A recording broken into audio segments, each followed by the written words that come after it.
Oke, sekarang kita akan mempelajari mengenai algoritma sindroma krona akut atau ACS. Jadi kita lihat apakah ada simptom yang mengarah pada iskemia atau infak. Kemudian penilaian data tata laksana dan persiapan RS, persiapan monitor, stabilkan ABC, dan menyiapkan diri untuk LJP dan DFib. Kemudian pasien kita berikan aspirin, kemudian pertimbangkan diberikan oksigen, nitrogliserin, dan morfin jika diperlukan.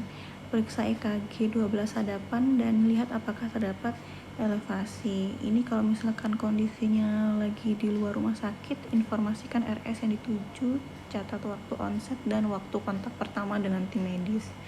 Kemudian ketika sudah sampai di UGD, penilaian segera kurang dari 10 menit, cek vital sign-nya, evaluasi SpO2-nya, saturasinya, pasang IV line, lakukan anamnesa dan pemeriksaan fisik yang singkat dan teralah. Kemudian lengkapi checklist fibrinolisis, cari apakah ada kontraindikasi, kemudian periksa enzim jantung, elektrolit, dan koagulasinya. Kemudian lakukan pemeriksaan fototoraks yang portable kurang dari 30 menit. Untuk penata laksanaan segera di rumah sakit, yaitu jika saturasinya kurang dari 90%, itu diberikan oksigen pakai NRM 8-12 ppm. Untuk obatnya aspirin 160-320 mg. Kalau sebelumnya belum diberikan, maka langsung dikasih di UGD. Kemudian diberikan nitrogliserin sama morfin IV jika nyeri dada tidak membaik dengan nitrogliserin. Kemudian dilihat lagi untuk EKG-nya apakah ada ST elevasi atau curiga LBBB. Karena apabila ada ST elevasi itu sangat mungkin adanya STEMI. Kemudian mulai tata laksana tambahan sesuai indikasi dan jangan tunda reperfusi. Kita lihat dulu onset simptomnya. Onset simptomnya itu kurang dari sama dengan 12 jam ataukah lebih.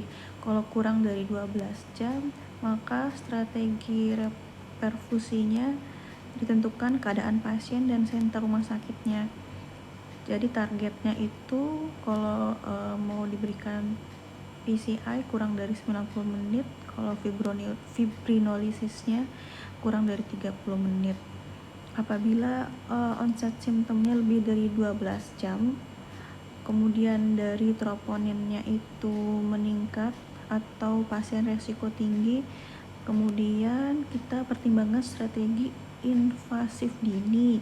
Jika nyeri dadanya refraktor, kemudian ada deviasi segmen ST yang menetap, terjadi VT, hemodinamik tidak stabil, tanda-tanda gagal jantung, maka tata laksana tambahan seperti nitrogliserin dan heparin diberikan sesuai indikasi.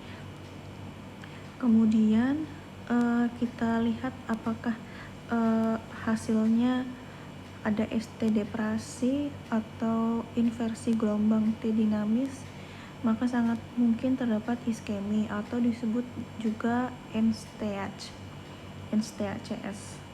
non ST elevasi ACS. Ini termasuk risiko tinggi. Dilanjutin seperti yang ini ya, sama seperti yang lebih dari 12 jam tadi.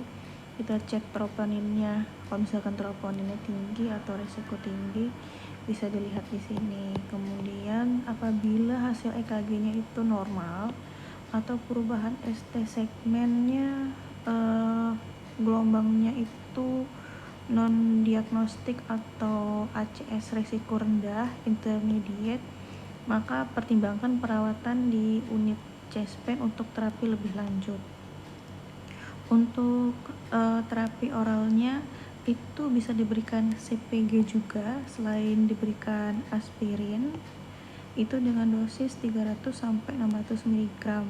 Dapat dipertimbangkan untuk diberikan bersamaan dengan aspirin. Semoga bermanfaat.